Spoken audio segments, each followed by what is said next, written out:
I'm Justin Lesko, Brazilian Jiu-Jitsu brown belt and former pro MMA fighter. Welcome to the video.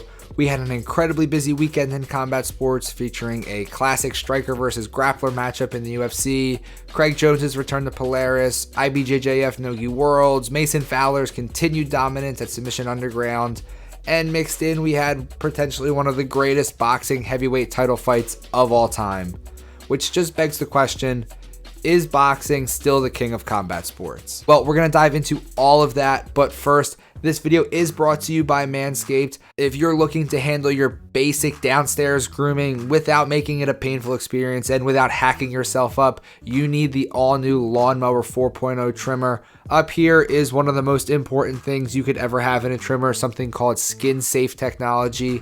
If you're using this where you're supposed to be using this, you need something called skin safe technology. It also has this light up here, which is super convenient, and this thing is cordless.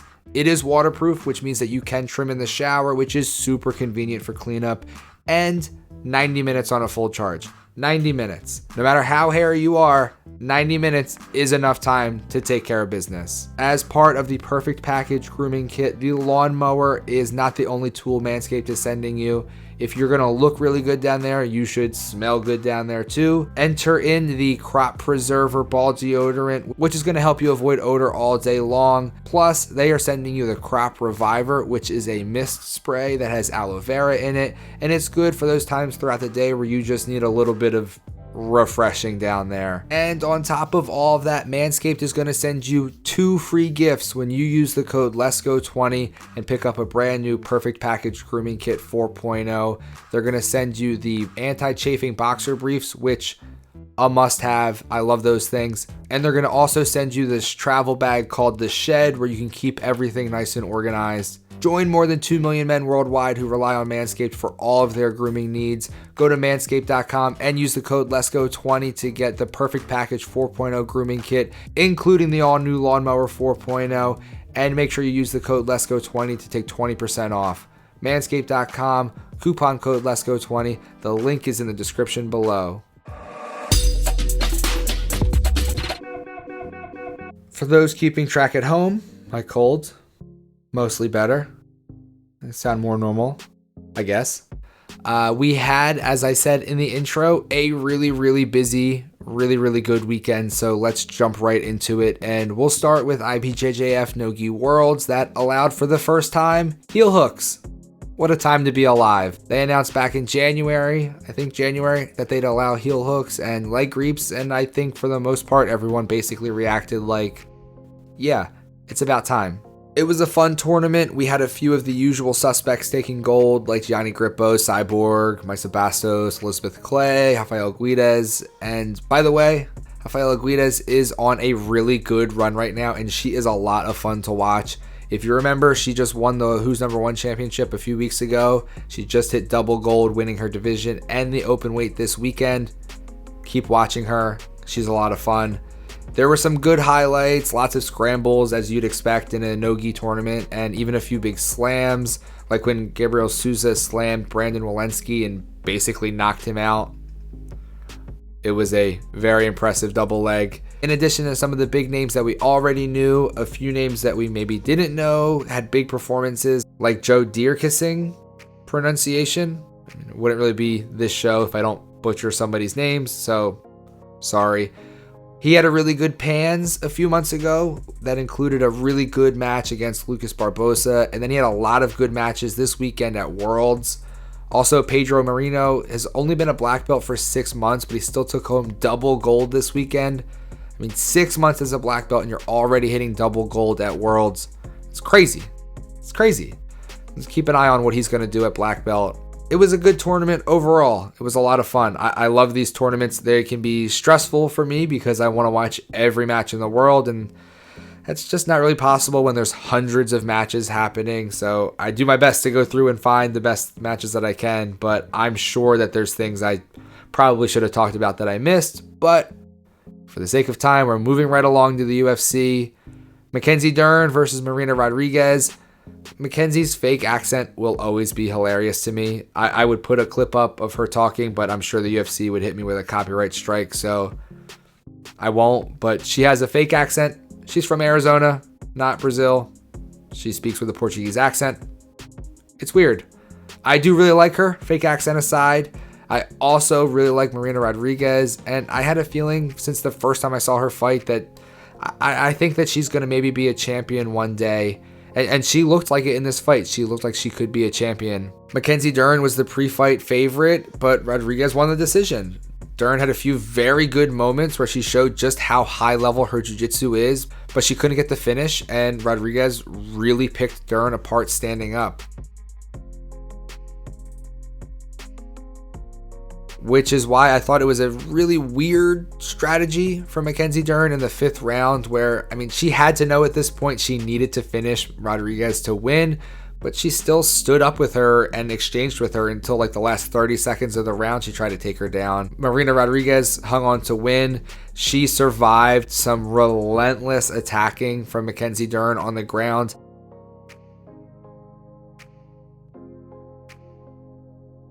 She even threw up her own Darce attempt from the bottom, which I was really hoping finished because it would have just been fucking wild if Marina Rodriguez, who's a Brazilian national Muay Thai champion, submits Mackenzie Dern, who's one of the best female grapplers in the world. She didn't quite get to finish, but she did look very impressive against a very good Mackenzie Dern. After the fight, Rodriguez agreed that Carla Esparza should get the next title shot after the Rose Wiley rematch next month. And she also kind of said that she didn't think Wiley deserved a rematch against Rose, which a round 1 head kick knockout, I don't know if that's an immediate rematch situation, but that's the fight that's happening. Marina also said some not super nice things about Joanna Jędrzejczyk, which personally I would love to see that fight. Joanna Jędrzejczyk versus Marina Rodriguez would be a lot of fun, so please UFC, since I know you're watching, do your thing and make that fight happen. I still think Marina Rodriguez will be the strawweight champion one day. Despite her loss to Carla Esparza and that little bit of a setback, I think she is very good, and she showed in this fight against Mackenzie Dern. She can keep it standing when she has to, and she can survive on the ground if she needs to.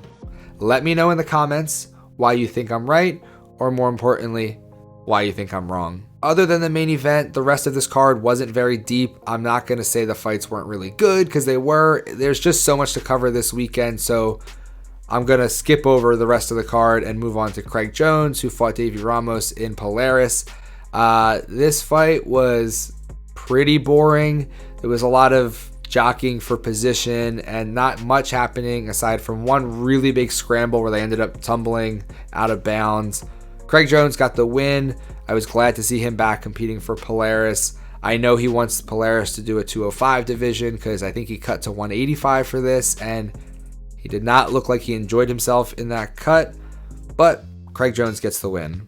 Which brings us to Tyson Fury versus Deontay Wilder 3, very late Saturday night. I don't usually stay up that late because I have 2 kids, 2 and under, so that's tough. But it was worth staying up because this may have been one of the best heavyweight title fights of all time. Tyson Fury finished Deontay Wilder, but not before having to survive 2 knockdowns from Wilder. It was just a crazy back and forth fight from the beginning. They were exchanging rounds, and then Fury gets a knockdown, and then Wilder comes back and gets 2 knockdowns.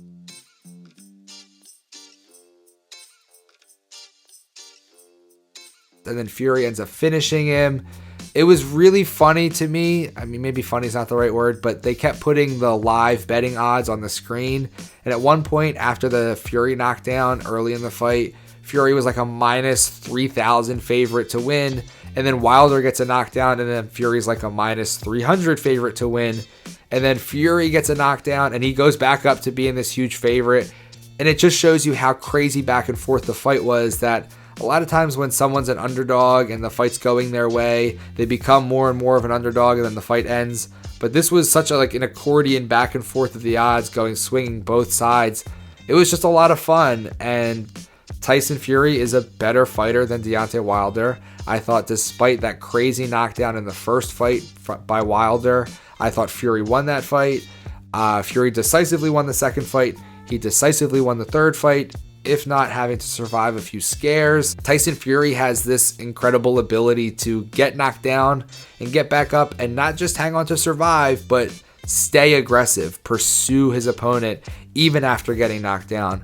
It's a lot of fun to watch. Not just because people think I look like Tyson Fury, but I am a Tyson Fury fan. But before I answer the question of the episode, is boxing still the king of combat sports? Mason Fowler's match happened on Sunday, so I just want to talk about it real quick. Mason Fowler is the 9-time absolute champion for Submission Underground. 9 times. 9 times he's won the absolute title. And it just makes me so disappointed that he got poked in the eye so bad at the Who's Number 1 championship a few weeks ago, because Mason Fowler is really, really, really good. In that 9 times that he's won the absolute championship at Submission Underground, 2 of those were against Craig Jones, who's arguably the second best grappler in the world right now. So I really stand by my belief that, you know, Mason Fowler could have made a long run at Who's Number 1, and I think Mason Fowler will win his division at ADCC. You can mark it down and you can tell me in the comments why you think that I am wrong. But Mason Fowler is really, really good. So the question at hand, is boxing still the king of combat sports? Well, I guess that depends on how you measure who's the king of combat sports.